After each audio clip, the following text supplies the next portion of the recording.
hot. That light. Yeah. Everything up. Okay. There you go. You turn the heat on. I mean, AC on. My fault. No, you good. Turn this place It's off. hot as hell. Alright. We should be good. Let's get it. Let's get it, man. Alright. How do you normally prep for this stuff? You just go straight into it? Bro, I literally just talk. You know, like, sometimes I just don't know what I'm going to say at the beginning. Yeah. But And then after that, kind of get into it just, bro, it just comes flows. naturally. Like, Yeah. I feel like being on camera is just, Yeah, it's just my neutral. practice. Yeah. Okay. And there's different intros. But Mm-hmm. anyways, guys, welcome to another episode. I'm here with a very prestigious person. Don't Hey. move.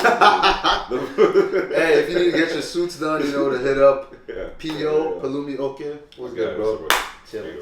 Thank you for having me. Thank you for having me over here. It's a beautiful bro. place. Thank you, man. I appreciate it. So, let's go right into it, man. Mhm.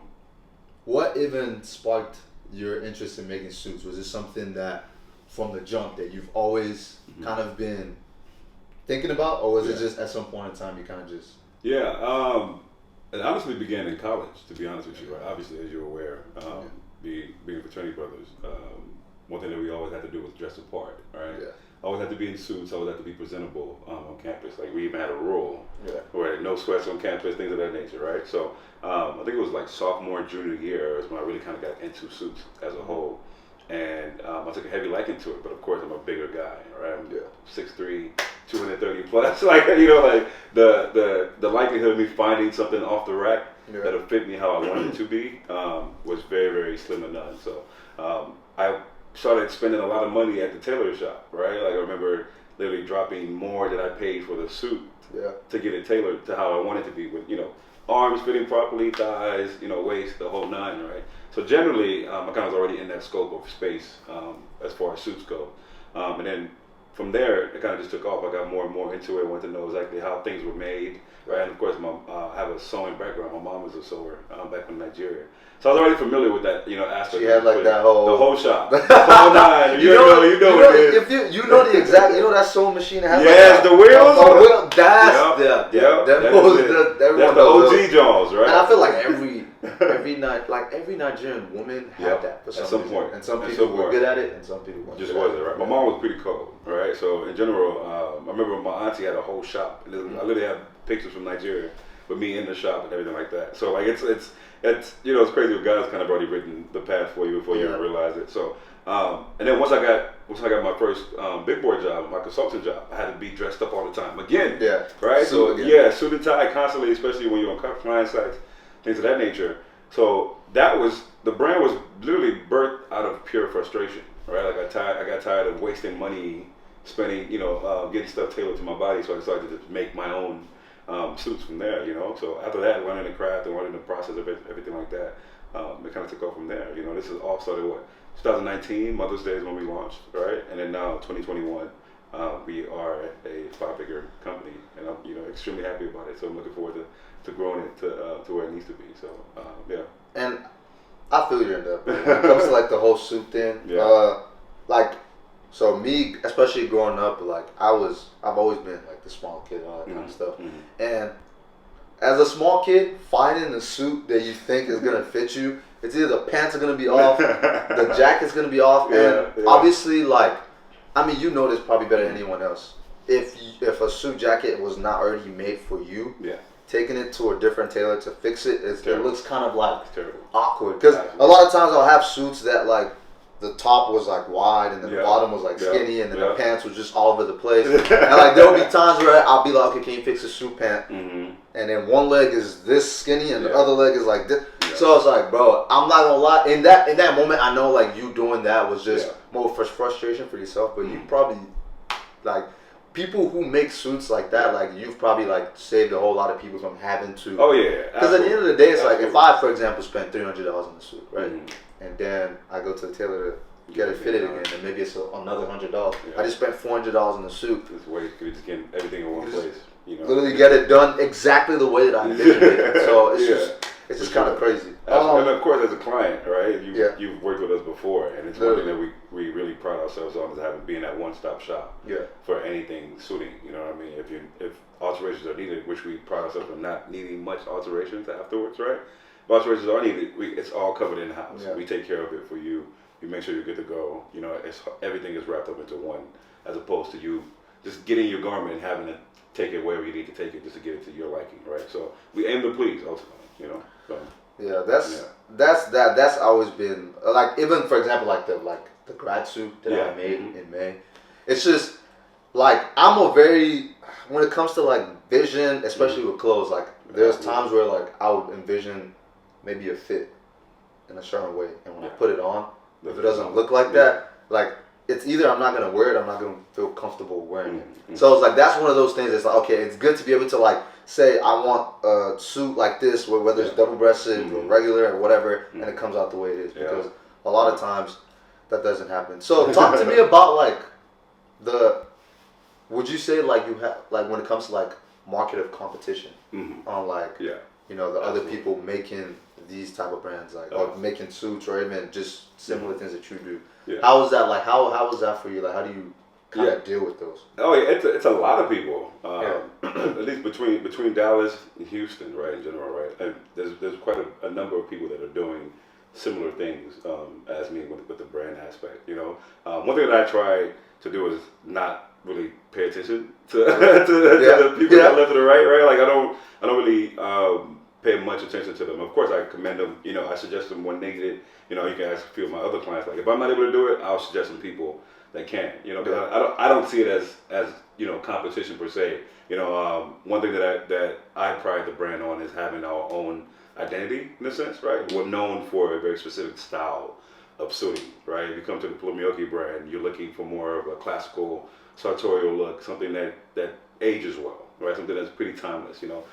The majority of our suits that we make, right, you could wear it in the 70s, the 80s, the 90s, you know what I mean? The only thing exactly. The only thing that's different is the fit and the, you know, that probably like the pants. Exactly, right? So it's like, you know, but it's all very much timeless pieces, right? And of course, there's other people that do the same thing too. But there's, you know, their own specific brand is their own specific brand. So one thing I always try to make sure that I do is just stick to the brand. Like people come to me all the time wanting to get like super duper like extravagant things that look nice, but it's just not part of our blueprint, right? It's not part of something that we would do that we want to include within the brand. So it's something that I wouldn't put our name on. So I always make sure that to stick to that, you know, kind of like blueprint in mind, because the majority of my motivation comes from, you know, the Savile Row, the history aspect, the Kingsman, you know, the James Bonds of the world, that classic pieces, you know what I mean? So that's always been my vision for the brand. That's what got me interested in this whole thing to begin with. It's what piqued my interest. So I want to pretty much stay to that and, you know, hold our qualities of high value as much as possible. So, yeah. And speaking on that, you just said something about people wanting stuff like extravagant stuff. So give me an example. Like, what's like one of the most, I mean, you don't have to go into like specifics, but what is like some things that people have told you, you're just like, I remember this one time, one of the people that came to me, they wanted to get a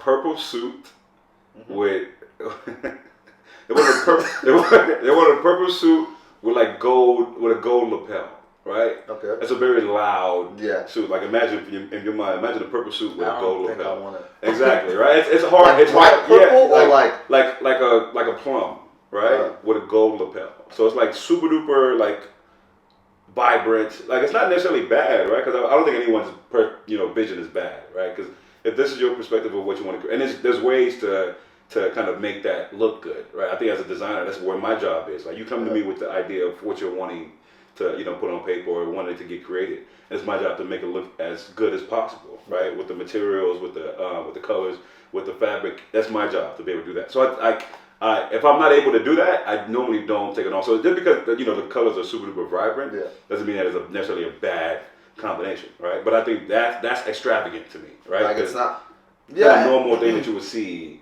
you know, on anyone's, like I think it was for their wedding or something like that. They wanted it was a wedding, wow. So it would have been like the groomsman in something like that, and he would have been like in an all gold suit, right? It's okay. So like just from the aesthetics picture perspective, it was a lot. It was a lot. And, I respectfully declined the order, and I suggested some other people that can, that would want to do it. So, personally, for me, like, it's never about just making a quick buck, right? Like, I'm not here to just make money. You actually want to give the vision. Exactly, right? If I'm going to be putting my name on it, if it's going to be something that someone can refer to me as, oh, who made this for you, right? And it comes back to me, I want to make sure that I'm putting my best foot, something that I'm proud of, something that I'm happy with, as we move forward, as opposed to, oh, I just did that just to make a quick, buck here and there. So, yeah. And that's one thing is like, okay, let's be honest here. Yeah. Okay, we're all still we're all still young. We're all still, striving for ourselves. So money is important. Like anybody who says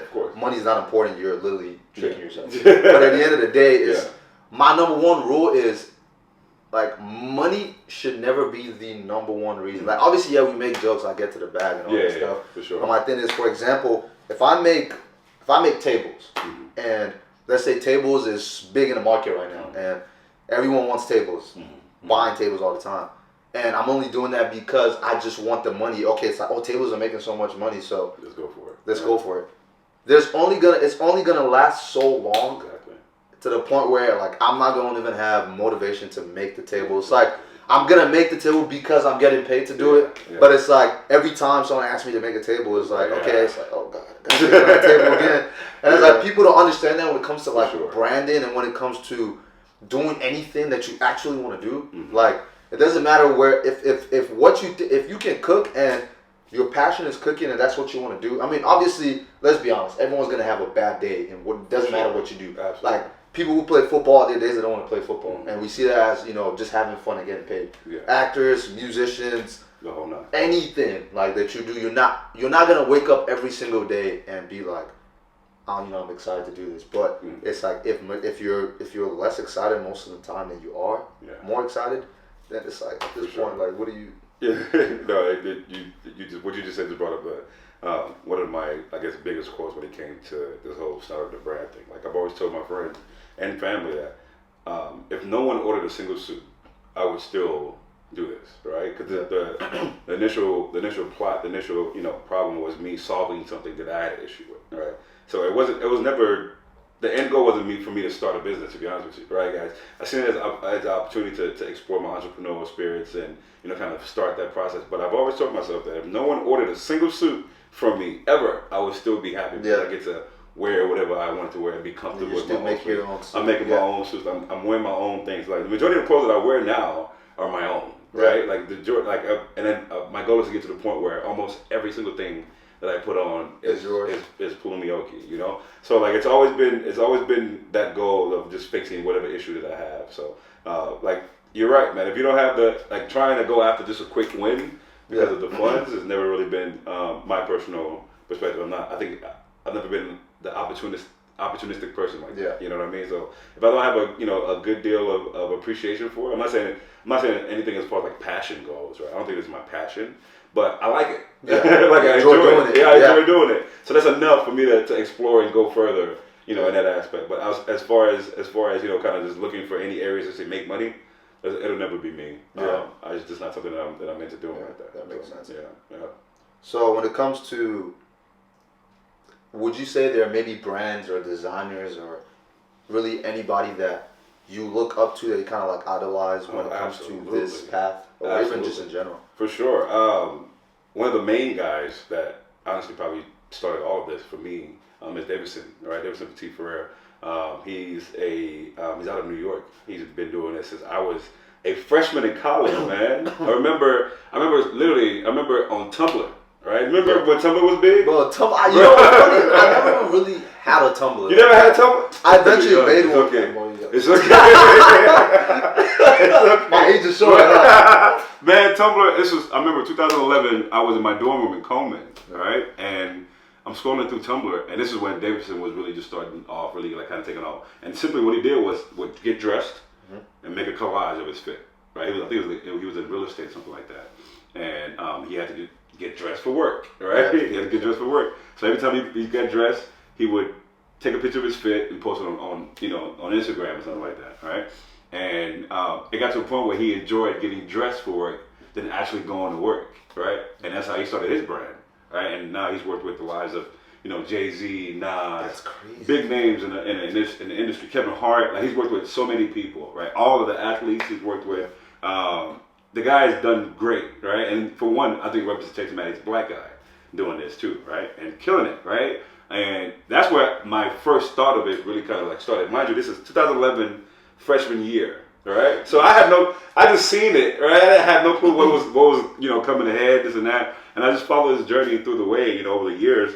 And he built a very respectable brand, right? So I think number one, that's probably my biggest motivation as far as like, you know, seeing something that can be done through his path is through him, right? And then from there, on a bigger scale, right? We're talking about the Ralph Laurens of the world, right? Like I think from a general, you know, fashion perspective, I think Ralph Lauren is probably another one of my bigger motivations. My mom is a Ralph Lauren fiend, right? I always tell a story, literally everything in the house.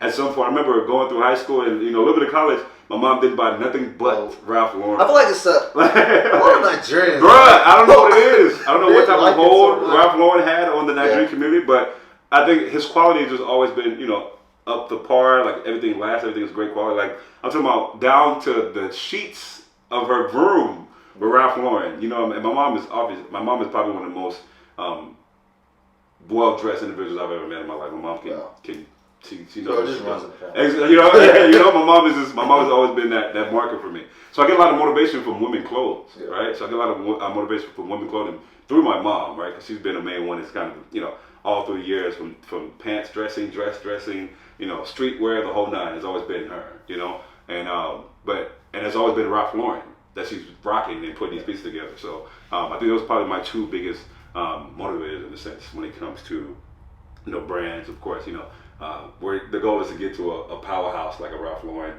and kind of like a business, right? Like it's literally a business, you know. So you know, I'm taking some of the things that I learned from my corporate job and applying it to the brand, and you know, and praying for the best and letting God, you know, lead the way for the rest. So yeah.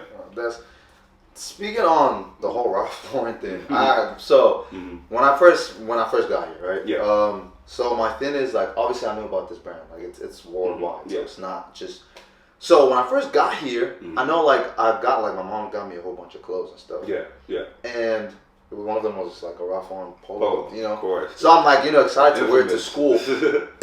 In my stupid mind at that age, I didn't even like look at it too much. I just like literally she gave it to me like it was like in the morning, like she was like, here, just wear it to school. I was like, okay, wear it to school, and I get there and like a couple of my friends are laughing. And I'm like, what are they laughing at? Like, what could possibly be laughing at? Oh, God. The logo had two. There's only supposed to be one guy on the horse. They had two of them. And then I finally look at it and I'm like, bro, I didn't even notice it. And it's like that. Those moments like that made, to this day, I paid a lot of attention to like whatever I'm wearing. Like my thing is, I'd rather not wear designer at all and just wear regular stuff than to wear like a mock-up or I don't, and it's like I don't necessarily like it. At the end of the day, they are made for people to wear. So if you want to wear that, like that's cool. But for me, it's just what's the point? Yeah. What's the point of wearing something that's not like what makes me excited to wear something is looking at like the details and stuff, like seeing that, okay, this is actually quality and stuff. And for sure. Yeah. But no, that was like that was one of the worst days in school. We've all been there, bro. We've all been there. No, I was literally maybe like I've been here for like 2 months max. Yeah. And I'm in school, like everyone just making fun of it. And of course. After that, I just didn't try to work I didn't even trust my mom when it came to that. So humble beginnings, bro. You know, that's all it is. Humble beginnings. And now, like even to this day, like we laugh about it in the family. Like we're able to like get certain things. For sure. What is your dream? Like, what is like, for example, like what is something that you, when it comes to your brand, what do you like? What is something that you intend to do? I know you just mentioned with it being maybe like a household name and like a really big name, but for sure. Let's say more like specific. Like for example, would it be like, are you more somebody who's like, okay, I would want to make this like one of my biggest things on my checklist would be like making a draft suit for this person or making a maybe Jay-Z suit for his birthday, like something like that. Like, you say is yours. LeBron. Okay, I don't know why I asked that question. You should have knew that one. You know what I mean? Like I think that to me, right? To say that I've worked with someone like LeBron James will probably be my biggest, accomplishment with the brand, right? Of course, everyone wants to be a household name. Everyone wants to, have a well-respected brand, things like that, something that's last a long time. The Ralph Lauren's of the world. But I think from a personal perspective, right, from an actual like what would make me just literally cheese, happy, stared at the whole time. Literally, I would think for sure doing a suit for any reason, right, for LeBron James. I think that's probably been it. From you already know how we are. From my personal perspective, one of the greatest human beings to ever walk this earth. As someone I can relate to, it would be an honor to be able to fit LeBron. If you do that, just when you make a decision, you're like, that's one of my dudes. I got you, dog. But speaking of, I'm gonna literally move a little bit away from the brand and go into sports right now. You said LeBron, and the first thing that comes to my mind was that whole fight with the Detroit Pistons. A week or two ago. Yeah. What's your take on that? So from my perspective, right, and from the view of it, right? Off top, my initial perspective is that LeBron is good. It was an accident, right? Which I still think is an accident. I think the way it was set up makes it look a lot more extreme than it actually is, right? When you're playing physical, as someone that I'm an ex-basketball player myself. I play basketball pretty often, right? And when you're in the paint trying to get physical, this and blah blah, arm swing all the time, right? And I think it was just a bad catch by LeBron, right? Caught the guy, right, Stewart guy, and had him started leaking, right? Which is what really turned the guy up, right? I want to make this very, very clear. I don't think LeBron is right in his doing, right? Yeah. I don't think any one of us think that he's right in his doing because you're LeBron James. That doesn't excuse you, exactly, right? That doesn't excuse you from the consequences of anything, right? So by no means do I want to excuse his actions, but I do think that the guy's reaction was OD. Completely OD. So way too much.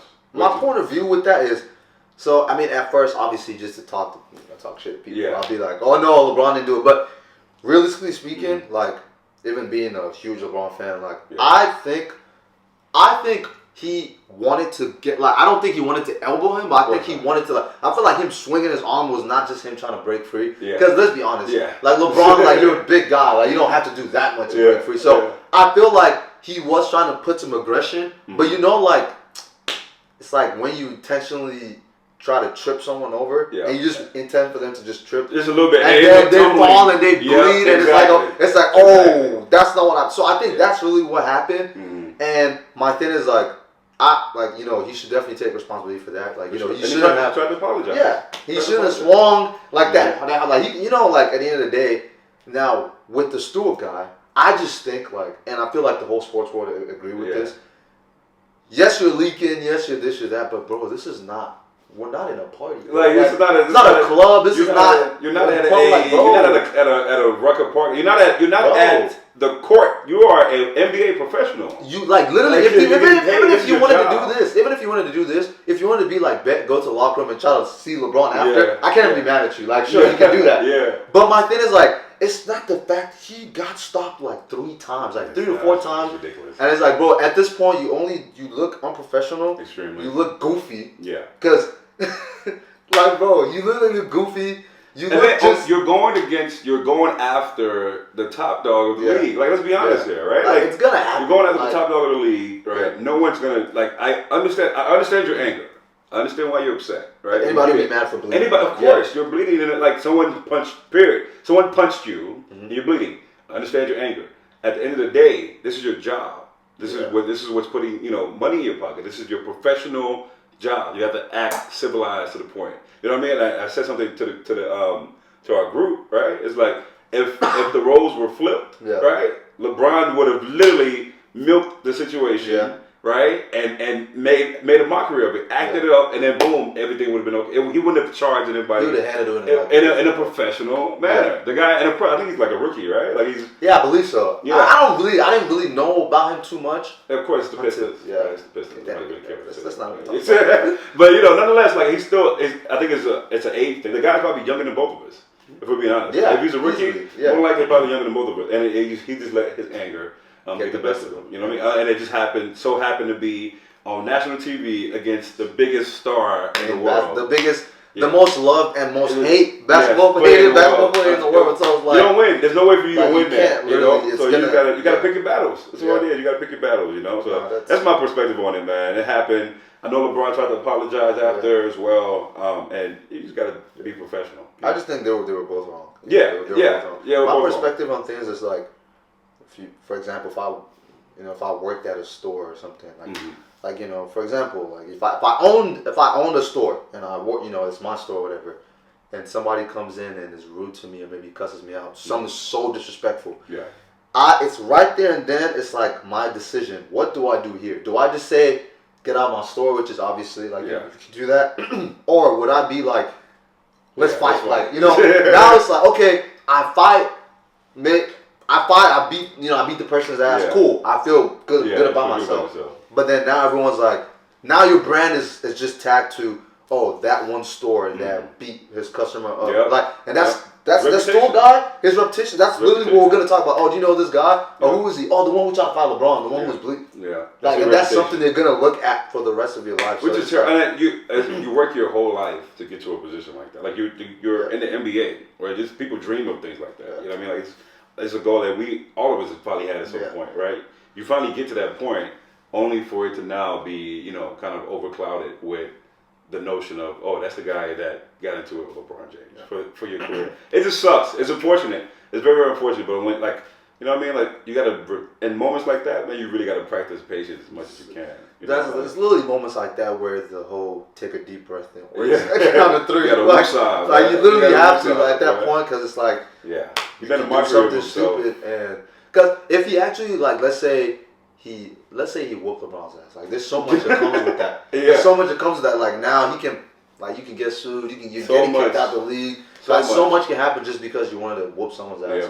Yeah, man. It's the history of Detroit, I guess. But it's an organization. So one thing I'll say about Detroit, like this. Have you been watching the show BMF? Yes, that's a great show. Like, I have that, and I don't know if you have yet, but I recently just kind of over this year, this whole year, I've kind of been listening to some Detroit rap. Courtesy Who? Bro, who's from Detroit besides Big Sean? Bro, there's been there's a lot of Michigan, right? So if you don't know what's his name? What's his name? Lil Yachty. Lil Yachty's from Detroit? I'm not touching his phone, but he's very involved with a lot of Detroit music. Okay. So there's people like Rio the Young OG. There's people like Peasy, all these people and it's an acquired sound. So it's there's a guy called Baby Tron. It's just names that you don't see you're not gonna see these names just on TV. You're not gonna hear the music get played on TV. The guy I forget his name now. That's I'm showing my age right. I don't know none of these guys. You probably do you see TikTok here and there? Every now and so then. there's the one where it's he's have you heard that? That's Detroit music, stuff like that. So it's catchy because it's I don't expect everyone to like it, but it's the beat, you just I'll catch myself on my head to it all the time.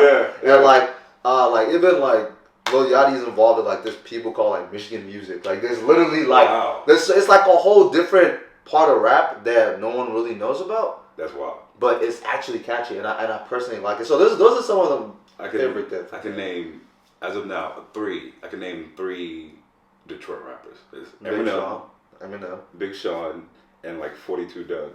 That's it. Okay. That's it. I don't know what's funny about that is all these people don't sound anything like any of those. At all. Those are three different sounds. Yeah. And the people, it's just, they always make music with each other. Yeah. So, honestly, just hit up Brian. Brian literally sent you the whole thing. But to close this out, so what, if you had, dead or alive, if you had 5 people that, whether it's celebrities, anybody, you could style a suit. You already said LeBron, so I'm expecting LeBron number one. Okay. That I could style a suit for.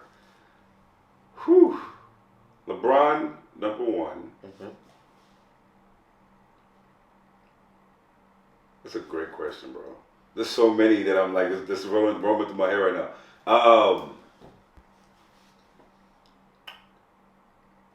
Kanye West. Kanye West? Okay. Kanye West. You're good, dude. That's gonna be one of like yeah, exactly. Kanye West, complicated work. Yes, which one of the most iconic fashionistas in the world, and one of the most creative geniuses, right? Yeah. So for sure, Kanye West.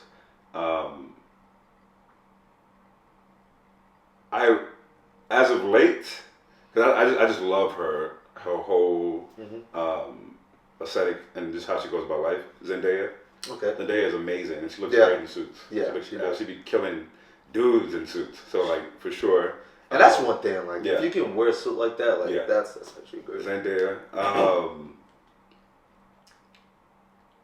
Then I gotta go. Naija, Wizkid for sure. Yeah, that was actually yeah.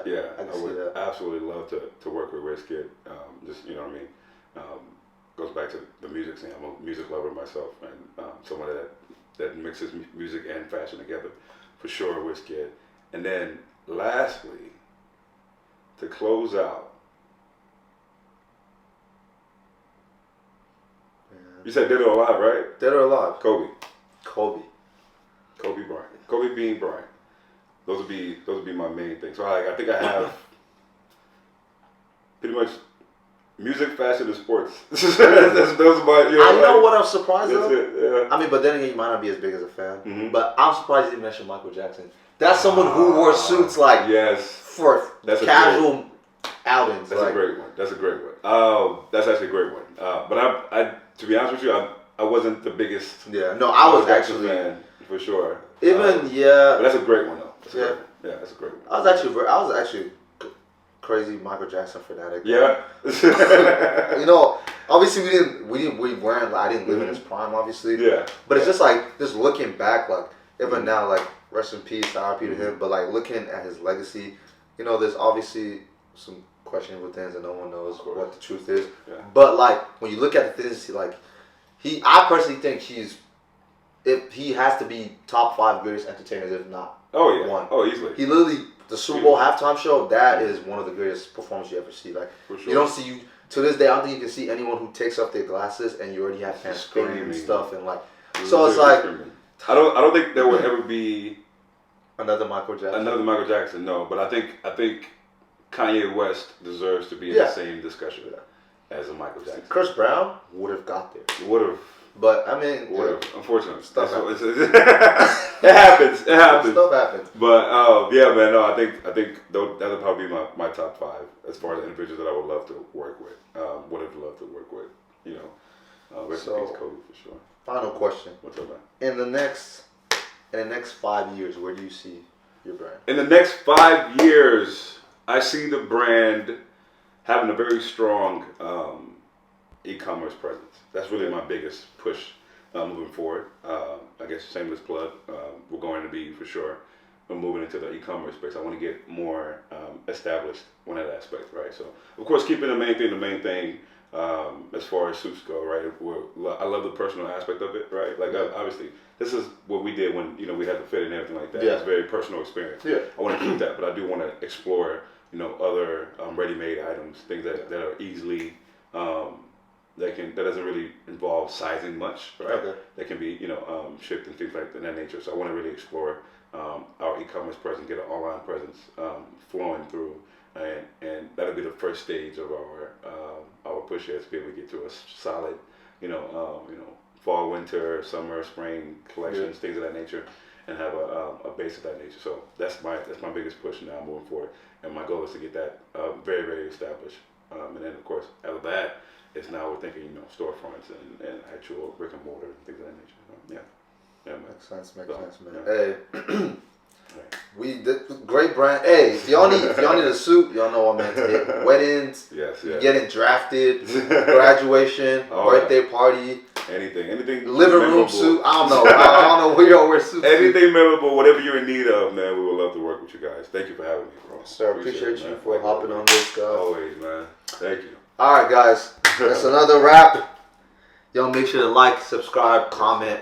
If y'all have any, I say this every time. If y'all have any topics, anything y'all think I should talk about, any side of business or sports or whatever that y'all think I should talk about, just let me know in the comments. We're now on Apple Music, Apple Podcasts, and Spotify. Y'all make sure to check that out as well. Links will be in the description below. That being said, peace out.